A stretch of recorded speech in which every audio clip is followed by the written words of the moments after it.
This is David W. Williams, also known as Diamond Dave, the founder of the highest paid part-time job in the world. And what we're going to really quickly talk about, right, is a topic that I've been wanting to get into for a very long time, and just had to sit back and kind of really collect my thoughts about it. And I think this is going to be really, really beneficial to you if you are an aspiring trader or you're currently in a trader. And this can be good for you whether you're in the stock market, the futures market, Forex market, the options market, which I'm in. Because essentially, my opinion is that once you understand the market, once you understand the financial markets, and once you understand how to read a chart, and you can read the chart in context, in my opinion, you can trade any market, right? You may have to work your way up, but in my opinion, you can trade any market. You can move back and forth, right? So what I want to talk about is why 95% of traders lose and how you can win. And the reason why we created this particular content is because there's kind of two prevailing points of view in the actual marketplace of ideas, right? And it's that, yeah, you can be a trader and it's relatively easy and anybody can do it. Or it's that other extreme where, you know, you're not going to be successful being a trader. And we have data to show that you're not going to be successful, right? And so we want to kind of examine some of this because we really want to understand that a lot of these particular ideas or ideology are not taken in context as to what is actually going on. And a lot of people have, they have their own ulterior motives as to why they're saying certain things. And my ulterior motive is that I want you to become a trader if you have the ability to. So that's the reason why I'm doing this, right? I don't think that it's beneficial for me to try to discourage you from doing something that you may have the ability to do that can be beneficial to you, right? So that's anything in life that you decide that you want to be. If you have the ability to do it and it's going to be beneficial to you, how I feel about it is not relevant, right? So what we want to talk about is that if you're an aspiring trader, I want you to really listen to this video and kind of understand how you can take some of the elements of it and apply it to your trading activity and how it can help you become a better trader and help you get what you want to get out of the market, right? So there's very much a negative, right? And I would call that an establishment narrative that we've seen from a lot of people that trading is a fool's errand and you're going to lose, right? And this is very interesting because, you know, I was telling somebody the other day is that, you know, they trade on the stock exchange every day, right? They trade in Philly every day. They trade in Chicago every day. And I think there's also some other markets in other parts of the United States where they trade on a regular basis, pretty much every day that the market is open, Monday through Friday. And what we've seen about this is most of the time that this particular narrative that trading is a fool's errand and you're going to lose is a lot of times created by what I would call the old guard. So there are people with a lot of old ideas and old thoughts. And then there are also people that who are academics, right? And so they've been indoctrinated into a specific ideology. And then that ideology creates their belief system. And then their belief system creates their reality. So many of these people, part of their academic education, which we understand, you know, as students of Amos Wilson, that education really is indoctrination. So they've been indoctrinated into a specific ideology, and then that ideology has created a belief system, and then they go now and get information that supports their belief system, which then therefore reinforces their ideology. So they can present information to you and say, hey, you know what? This is what is true because what? I have to support my belief system. Because if I don't support my belief system, then my whole life of becoming an academic has been for naught because I spent decades doing this, so then I have to support it with information. So what I want to do is kind of give you a new perspective on this that's not really based on the old guard or an academic perception. Because the one thing about academics is they've been indoctrinated and taught to see the world and to see things a certain way. And they very much have an ivory tower point of view. And like I said, is that one of the reasons why they have that point of view is because if you spend 10, 15 years trying to get credentialed and affirmed by an institution, once you get credentialed and affirmed by that institution, you have to justify the 10 to 15 years you spent doing that by kind of speaking from this ivory tower point of view. That's the only way you can justify all the time that you spent, right? So then now you have to believe that your perspective is superior to everybody else's, or else the 10 to 15 years that you spent is a waste of time. So we want to understand something. When we're looking at the financial markets, right? And this is going to be kind of like from a larger context, and then we're going to go micro. The market, right, exists because of losers, right? It needs losers to sustain itself, right? And losers provide the liquidity in the market. And many of you are going to hear that and be like, that's crazy. I didn't understand that. I want you to understand that one of the critiques of the system that we're in, that was been built by Western Europeans, is that it needs losers to exist. So let me give an example. Let's say me, you, and some other people that we know are all on a football team. So we're on a football team and we're in a football league, right? So let's say we're in the NFL. So we're part of like a 30-team league. And so what we do is we play games every Sunday, and our goal is to win the Super Bowl at the end of the year. So every Sunday we go out here, we play games, we win, we lose, we get into the playoffs, right? We work our way all the way through the playoffs. We get into the Super Bowl round, we play the Super Bowl, and we lose the Super Bowl, right? So essentially, based on that structure, we were a loser. Why? Because the goal was to win the Super Bowl, right? So we're losers in this system. Why? Because we didn't win the Super Bowl. However, that particular system doesn't work. Why? It does not work if people don't participate, right? And risk losing to have the opportunity to win. And the system only works if more people lose than win. Well, what do I mean? Well, at the end of the year, there only could be one Super Bowl winner. So we got 30 teams and only one can win. That means we got 29 losers. So you really got to understand what is going on. That particular system only exists, what? Because of losers. What does it need to sustain itself? It needs losers. Doesn't need more winners because there only could be one winner. And what creates I wouldn't call it the liquidity, but what creates the movement inside that particular system is that people are willing to take the opportunity to win and risk losing. So as long as people keep showing up to play football, we now have liquidity or movement throughout the system. And in every year we draft more people that want to come into the system for the opportunity to be a winner, but also risk losing. Okay, that's the system that we're in, that has been built by Western Europeans, that has been institutionalized for almost 1,000 years. We're in the system. We were born into it. Right. So unless you're going to destroy this whole system and rebuild a new one, you have to kind of understand, like, this is what we're dealing with on some level. Right. That you have to participate in this system. So the market exists under the same system. Right. The market is designed to make you wealthy. That's true. Right. The market is designed to make you wealthy. The market also only exists because of losers. And you got to understand that those two things can be true at the same time. It doesn't have to be one or the other. Right. Those two things can be true at the same time. The market is designed to make you wealthy. The market only exists because of losers. And losers and the money that they provided to the market only provide the liquidity. And the losers are not going to just be retail traders, right? If a hedge fund or a major institutional bank puts money into a company and they have money into that company for 5 years, right? And that company essentially files for bankruptcy, right? As equity holders in that company, they get paid last, right? They pay principal people out first. They pay out the bond holders, and then they pay out the shareholders. So as people that own equities, you get paid out last. So what can happen is that they can file for bankruptcy and delist, and you just lost your money. And you may be able to regain some of your money, but let's say hypothetically, let's say you buy that company when it IPOs in year one at $100 a share. Right, you're an institutional firm, you're a hedge fund, you're a big pension fund, right? So you're not retail, you're one of the big funds that everybody thinks is supposed to be participating in the market.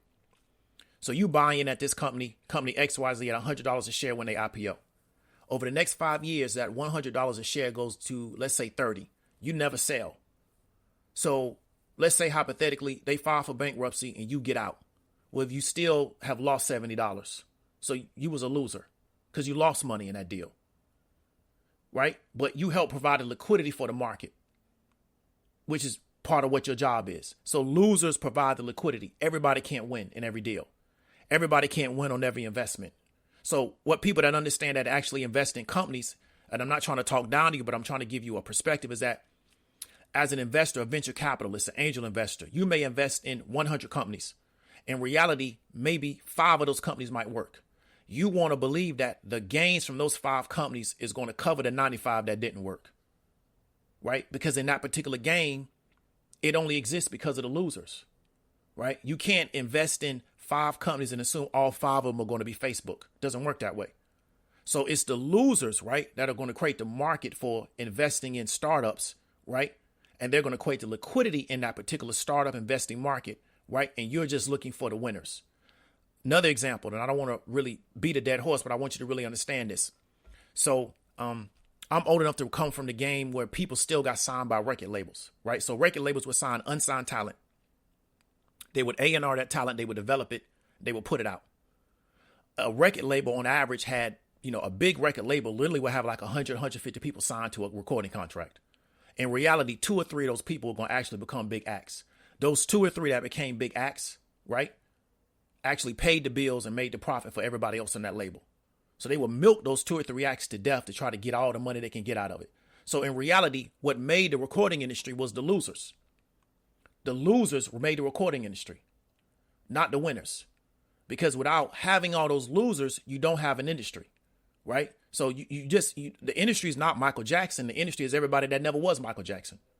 So you got to understand is that you got to have people that are willing to participate and risk losing to even have a marketplace, right? So the market, the stock market, right? The financials market exists on the same principle, right? You have to have people that are willing to take the opportunity to be a loser to actually create the market. And then we start talking about the financial markets. It's the losers that provide all the liquidity. Now let's roll into this next thing. Trading outside of the physical markets is relatively new. And what do I mean by that? Historically, all trading was done in New York, Philadelphia, Chicago. It was done in these physical locations, right? Were there computers being used? Yeah, but they were still being done in these physical locations. Was there some off-site trading? Yeah, but primarily the majority of trading was done in these physical locations, right? Then high frequency trading became really common in the 90s and it's grown every year. So high frequency trading is where these guys are trading using a lot of electronics, a lot of computers, and they have the ability to execute a massive amount of trades in a short amount of time, right? That became really big in the 90s. And then as broadband and computer access got a lot more widespread, right? It just has only become bigger and it's getting bigger and bigger every year. And it's only going to continue to get bigger and bigger, right? Then what we saw in the early 2000s, as a lot of internet access became available to retail people, we saw the retail traders kind of jump into the game, right? So we see this evolution of trading from what the majority of trading was physical. You actually had to be in these cities. The high frequency traders now became big where they may be off-site, but because they have access to the market, they're able to trade using technology and execute a large amount of trades in a short amount of time. And then in the early 2000s, you started getting high frequency traders. Now, I want you to understand something. And this is what confuses the academics and confuses like the old guard and the institutional people and the graybeards. Traders produce traders, right? Traders produce traders. So if you have been taught to understand teaching and learning from the standpoint of, I sit people in the classroom and they listen to a lecture for an hour and they take notes and then they go home and they study my lecture and then they come back to school the next day, or they come back 2 weeks from now and they take a test based on memorization of my lecture. And that's how they prove to me that they actually learned my material. And then we run like a 16-week course of that. And then the next 16 weeks, they take another particular field of curriculum. And then we just repeat that same process over and over again. And that's how you prove in the system that you actually know something. Well, then you don't understand what it takes to produce a trader, because you can't produce traders that way, right? You can't produce traders that way. So because of the way trading has historically been taught, right? Somebody that doesn't really understand how to produce traders believes, well, you can't be a trader. Why? Because there is no actual curriculum to produce a trader. So you can't go to a college and learn how to become a trader. You can go to college, you can take finance. You can go to college and you could take, mathematics, right? But you can't go to a college and learn how to actually trade. Why? Because you learn how to trade by trading. The same way where you can go to cosmetology school, but cosmetology school is not just you reading out of a book. Cosmetology school involves you actually doing cosmetology. The same way if you go to school and you become a journeyman electrician, what does that mean? It means you got to actually go out into the field and actually do the job. So is there classroom work for being an electrician? Yeah, there's classroom work, but you actually got to do the job for 2 years before you can take the test. Same thing with becoming a welder. So trading is really a vocation. It's not an education. It's not info-based. So the reason why a lot of people can't really wrap their head around trading is because many of us, coming out of this Prussian school system, have been taught that education is that you sit in the classroom, somebody lectures to you, you get some information, you regurgitate them to them at a later date, and that's how you prove you know it. And then if you really, really are exceptional at that type of regurgitation of information, what you do now is you go to this higher level called college. And if you can memorize even larger amounts of data, larger amounts of information, and then regurgitate that back to the person that taught it to you. If you can sit in these 1 and 2 hour lectures where these people just talk in circles for 1 and 2 hours, and you can deal with that, then you've shown yourself to be approved by this particular Western European institution, and then therefore they'll credential you as being like an educated person. And so then when we look at trading, we say, well, they don't do any of that. So then therefore there must not be any way to produce traders. Well, traders produce traders. That's always been how they've been produced. So if you came out of a school of finance, or you were able to get a job at a particular firm, they would teach you how to trade based on their trading strategy.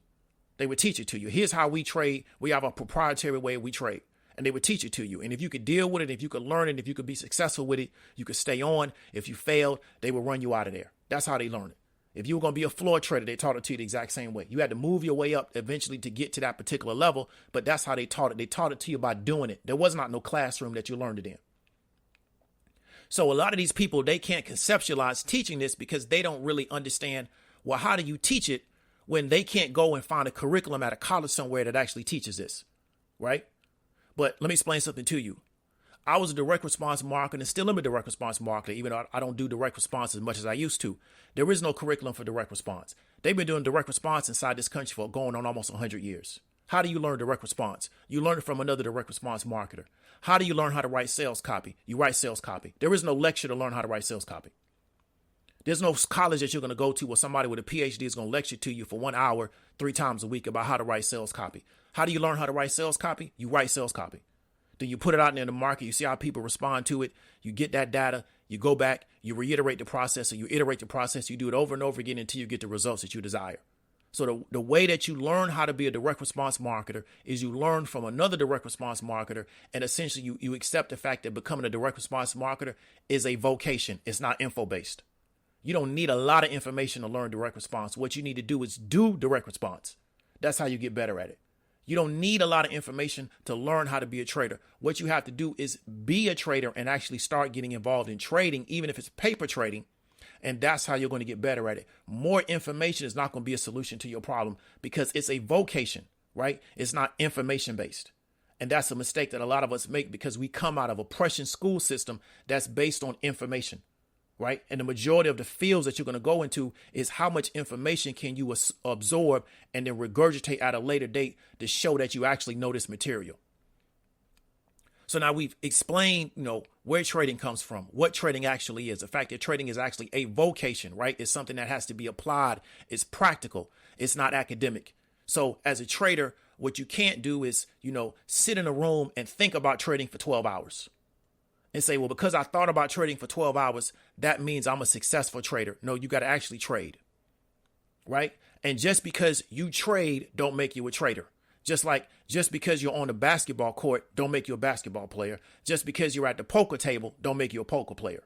A lot of people at the poker table don't make them poker players, right? So you got to understand is that you have to commit to yourself that I'm going to become a trader. I'm going to engage in this particular vocation. And so how do you become a successful trader? You have to decide that you want to be one. You got to decide that that's what you want to be, right? It's not going to come to you because you watch a bunch of YouTube videos. You're not going to become a successful trader because you bought a 6-week course and the guy lectured to you for an hour for 6 weeks, right? And now you're a trader. You don't know how to trade. You know how to listen to somebody talk for an hour for 6 weeks. That's what you know how to do. You knew how to do that before you bought the course. The question is, how do you become a trader? You got to trade. Do you have to trade real money? No, you can paper trade because you got to get used to the practice of trading.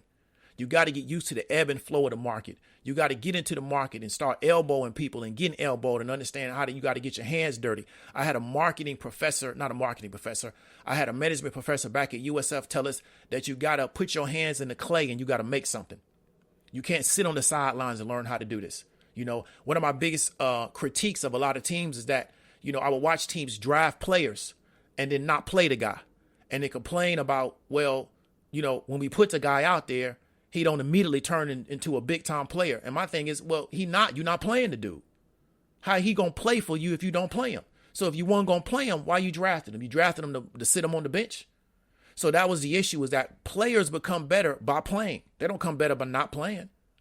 So how do you become a better trader? You got to trade. Do you got to use real money? No, you can paper trade.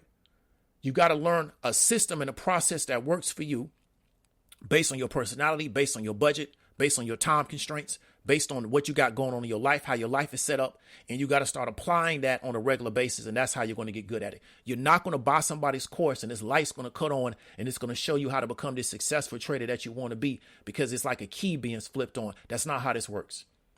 Just like you're not going to go and get with a coach and you don't know how to play ball. And you think that coach is going to tell you something that's going to show you how to play ball if you ain't put that time in that gym. You got to live in that gym. That's how you're going to get good at it. Right? That's the only way. It don't matter who the coach is. If you're not willing to live in that gym, you ain't going to get good at ball. Right? So you got to accept that this is what I want to be. And then you have to decide that you want to be that. And you got to be willing to do the work and do the application of being it. But you will not learn how to do this by sitting in the room and having 12-hour debates or 12-hour sessions inside your head and thinking about all these theories and all these different scenarios that you can, write a journal on or write a thesis on, and have some other people who sit in rooms and sit around and think about this stuff, and they can approve you and validate you. And that makes you a good trader. Good traders trade, right? That's what they do. There's a lot of people with more education and finance than Buffett. You want to know why they're not Buffett? Because they won't do what Buffett does. Buffett actually is engaged in the market. He don't just sit around and talk about it. There's a lot of people. My finance professor at my college had a PhD in finance from one of the better finance schools. I didn't go to one of the better schools for finance, but he had a PhD from one of the better finance schools. He wasn't Warren Buffett. You only got to understand the difference between the two, right? You got a person that specializes in application. You got another person that specializes in being an academic in that particular area. It's not the same thing. So what we want to ask ourselves is this. We know that people can become cardiologists, which is considered a very difficult field. They can become school teachers and educators of children, which is very difficult. Anybody that does that can tell you that it's very difficult to teach somebody else's kids, teach somebody else's children. We know people can become neurosurgeons, right? And operate in the neurology space, right? Which is very, very difficult to learn. Right. And if they can do that, I'm very confident that they can become successful traders. I don't think traders harder than any of those things from an application space. I think operating on somebody's brain or operating on somebody's, spine or operating on somebody's nervous system is a lot more high stress and is a lot more complicated than learning how to trade. That's just my personal opinion, because if you make one mistake, it can be detrimental to that person. Right? You make a mistake in the market, you might lose some money, but you can always go make some money back. If you paralyze somebody, and you can paralyze them in a way where they never walk again. Right? Same thing with being a cardiologist. You're dealing with somebody's heart. That's a serious situation. You're dealing with somebody's children. That's a very serious situation. You can't make a lot of mistakes in that area. So we know that we can produce people to operate in these particular areas, but we don't believe that they have the brain capacity and the mental capacity to become a trader. I don't agree with that. So what you want to do is you got to decide to commit to the vocation of trading and not to the accumulation of information. How do you become a successful trader? Commit to the vocation of it, not to the accumulation of information. You don't need more information. This is not school. You got to get out of that mindset. That mindset was designed to make you a worker, right, in the industrial age, right? The Prussian school system was designed to create workers in the industrial age, and then they elevated a little bit, designed to create professionals, right, in the industrial age. So then now you go to college to become a professional worker in the industrial age. And I'm not downing anybody that has a job. If you like your job, I'm happy for you. What I want you to understand is that the way in which we've been taught, right, that education is supposed to be administered, right, was designed to produce a certain kind of American. And then when you go into some of these alternative fields, you realize that that style of education doesn't work. Why? Because the job requires me to think and operate differently, right? It's a reason why professional athletes or athletes on any level aren't taught the same way they teach you in school. So you go to school and you'll get taught a certain way. You sit down, a person lectures, right? You listen to their lecture, you write notes, you go home and you study the notes. Then when you go play sports, what are you doing? It's all applied. It's all kinesthetic. It's all visual. Well, why is it that way? Because the task requires that. You don't win in sports by memorizing a bunch of information. You got to actually be able to go apply it.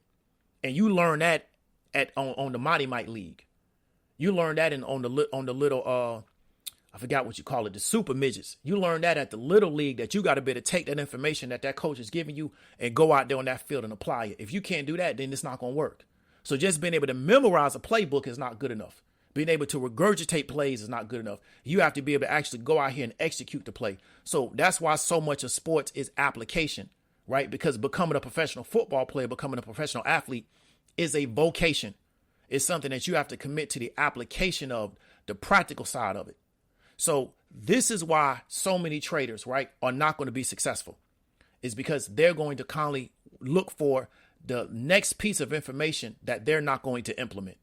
The reason why a small group of traders will actually be successful is because they understand that I need to take the actual information that I have and I need to figure out how to apply it to get the best results for, or to get the success that I desire. And I'm going to leave the rest of that stuff alone because it don't have anything to do with what I'm trying to do. So I hope that was valuable to you. If you know somebody that can be valuable to, I'll share it out. This is going to be on my social media. So like, share, subscribe. This is David W. Williams, also known as Diamond Dave, and I'll talk to you later.